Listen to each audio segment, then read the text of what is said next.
Bonsoir à tous, bienvenue à ce flash d'information. Nous sommes samedi 31 juillet et on vote aujourd'hui pour les sénatoriales partielles en Côte d'Ivoire. Le scrutin se déroule dans le calme dans les localités concernées, notamment à Dabou. Les électeurs constitués essentiellement de conseillers municipaux et régionaux votent dans une atmosphère apaisée en présence des autorités administratives et des forces de l'ordre. Patricia Omoetia depuis Dabou. Ce samedi, les collèges électoraux de la circonscription électorale des Grands Ponts arrivent ici au lycée moderne de Leboutou de Dabou, lieu de vote indiqué pour pourvoir au siège de sénateurs vacant dans cette région. Au total, 135 conseillers régionaux et municipaux sont convoqués pour ces élections sénatoriales partielles. Ouvert à 8 heures, c'est dans une atmosphère paisible que le vote s'est déroulé dans les 4 bureaux de vote sous la supervision des représentants des candidats du RHDP et du PDCI. Les candidats Meledj Aboud Hilaire du RHDP et Denis Akadié-Claude du PDCI ont accompli leur devoir. Pour rappel, ces élections sont organisées en vue de pourvoir à la vacance des postes de sénateurs consécutifs au décès des sénateurs élus dans la région des Grands Ponts.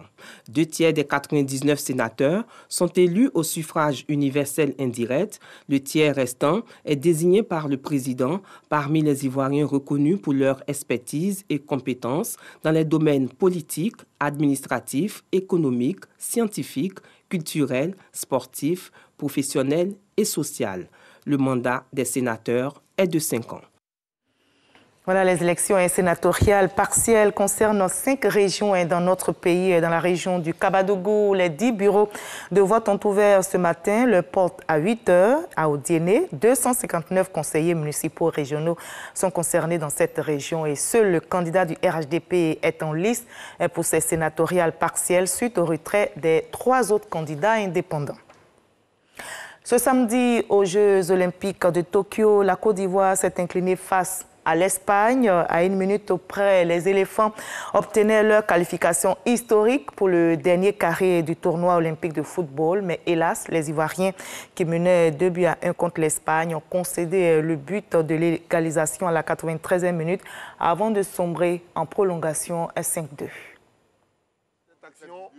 Comme en 2008, l'aventure s'arrête en quart de finale pour la Côte d'Ivoire. Les éléphants espoirs ont été éliminés des Jeux olympiques de Tokyo par l'Espagne en prolongation. Pourtant, tout commence bien pour les coéquipiers de Max-Alain Gradel qui ouvrent le score après seulement 10 minutes de jeu grâce à Eric Bailly. Dans la dynamique, chaque timidité est tout proche de faire le break, mais le gardien espagnol est bien sur ses appuis. Bousculé, la réaction d'orgueil des Espagnols intervient à la demi-heure avec l'égalisation signée Dani Olmo. À 1 but partout, le match s'anime et ce sont les pachydermes qui parviennent à reprendre le dessus dans les derniers instants de la partie par l'intermédiaire du capitaine Max Gradel. Mais la joie est de courte durée. Eric Bertrand Bailly concède un pénalty transformé par Rafa Mir Bicente. Dépassé et manque de concentration, les éléphants encaissent 3 autres buts qui portent la signature de Mikel Oyarzabal et Rafa Mir Bicente pour le triplé. 5-2, score final. La Côte d'Ivoire peut nourrir beaucoup de regrets après avoir mené par 2 fois avant de sombrer. En athlétisme, Marie-Josée Talou n'a pas pu réaliser l'exploit en finale du 100 mètres. La sprinteuse ivoirienne termine au pied du podium derrière le trio jamaïcain avec un chrono de 10 secondes 91 centièmes. Idem pour sa compatriote Muriel Aouré qui a été éliminée un peu plus tôt en demi-finale dans sa série en terminant 7e avec un temps de 11 secondes 28 centièmes.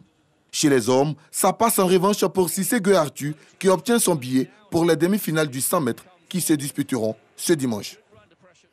Et la pandémie de Covid-19 qui a imposé son dictat à ces Jeux de Tokyo continue de prendre de l'ampleur à travers le monde, notamment en raison du variant Delta qui serait aussi contagieux que la varicelle selon des experts. Face à cette augmentation des cas, certains pays ont à nouveau renforcé les restrictions sanitaires, reconfinements locaux en Chine, soldats mobilisés en Australie, prolongation de l'état d'urgence au Japon où se tiennent donc les Jeux olympiques.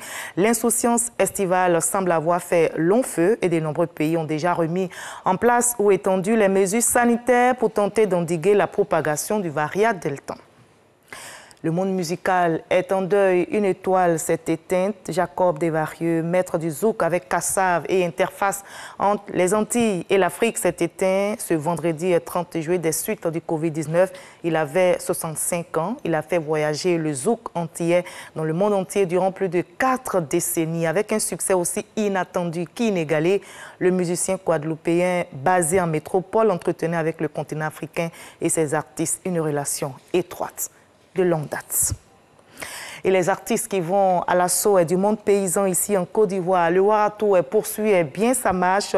L'acte 5 est ainsi entamé et achevé depuis quelques jours. L'artiste ivoirien Abou Nindal en est l'initiateur. Il sera notre invité de la page culture. Quel est donc le bilan, l'impact sur le terrain du Warato? On en parlera ce soir à 20h. Allez, à tout à l'heure.